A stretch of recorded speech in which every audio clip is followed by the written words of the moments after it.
My most important question of the Twilight series is, why did Edward consume that teardrop? This is a spoiler for Midnight Sun, so if you do plan on reading it, you should go read the book before you watch this video. You better hold on tight, Spider Monkey. So you remember that scene in Twilight when Edward is playing Bella her lullaby after she's meeting the Cullens. She is nervous, but she's making it through. She's feeling emotional about everything. She's loving her life with Edward so far. It's great. It's a little scary, but it's great. He's playing her lullaby and she starts to cry. It's a beautiful song. She loves it. She realizes it was written for her by him. It, does things to her as it probably would anybody. Let's be real. She starts to cry. He reaches out really quickly and grabs a tear from her eye and licks it. And in Twilight, you never get an explanation for that scene. It's on page 329 if you want to go look at it. She says, "He touched the corner of my eye, trapping when I missed. He lifted his finger, examining the drop of moisture broodingly. Then, so quickly I couldn't be positive that he really did, he put his finger to his mouth to taste it. I looked at him questioningly, and he gazed back for a long moment before he finally smiled."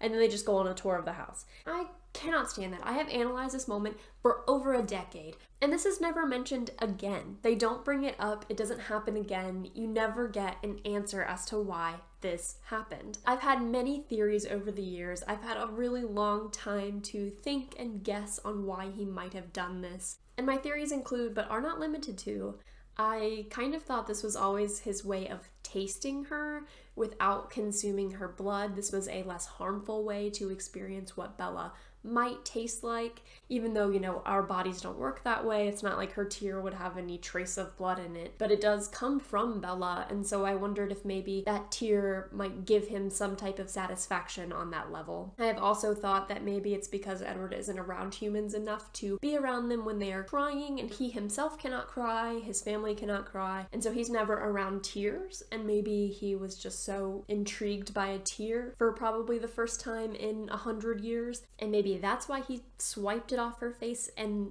drank it. And then I thought maybe that since blood is unique to people, maybe tears were unique to people in Twilight. Her blood clearly smells different than other people's blood, so maybe her tears taste different than other people's tears. I really don't know. So those were kind of my top theories of why he must have done this. But then Stephanie Meyer, a year ago this month, released Midnight Sun, the full, complete book. And let me tell you something. This book provides. This book gives me everything I could ever want. It might be my favorite book of the Twilight world. And Midnight Sun finally gives us the answer to a question that I have asked myself every day since I've read Twilight. Why did Edward lick Bella's teardrop? And I'm gonna tell you.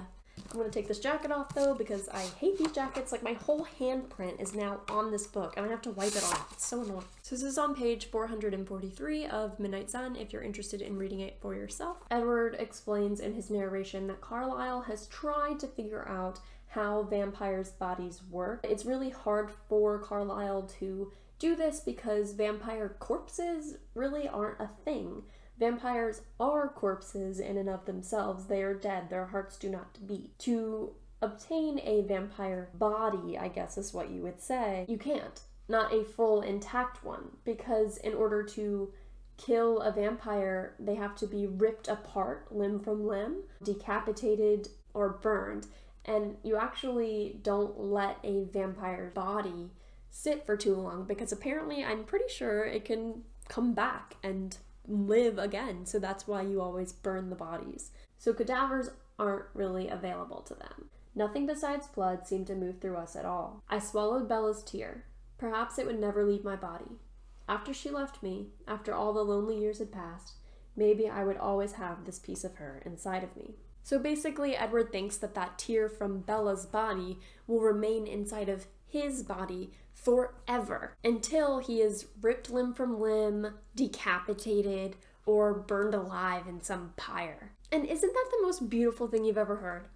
I cannot get over it. I don't know that I buy the whole Carlisle can't figure out how our bodies function explanation. Since they cannot die, they're immortal, and they have super high pain tolerances. I think that Carlisle could examine them. The only thing preventing him from doing that would be his sainthood, where Carlisle, he would never harm any person, living or dead, apparently. And so that's why he won't experiment or perform tests on the Cullen clan. I do think, though, that they would willingly volunteer. It's for the sake of science. But, you know, I get it.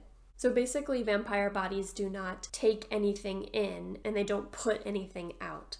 So I think he can swallow a liquid and it will remain in his body. At one point, Bella asks Edward to take a bite of a pizza, and he does, and I'm pretty sure he explains that later on he will throw it up. And so this teardrop will just like float around in his body forever because it will never have a way to come out.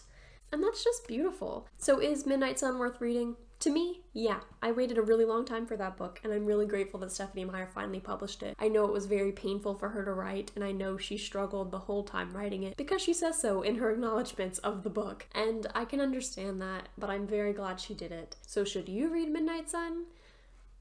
If you're a super fan, absolutely. But if you're just like a casual fan, you are not gonna like Midnight Sun. Edward goes on and on and on about everything, which again, I love. But you probably will not.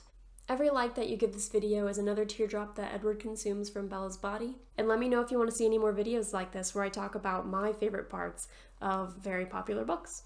Don't forget to subscribe. I gotta go watch Twilight and see if I like it any better from Edward's perspective, and I'll see you guys later. I'm not scared of you. Well, you really shouldn't have said that.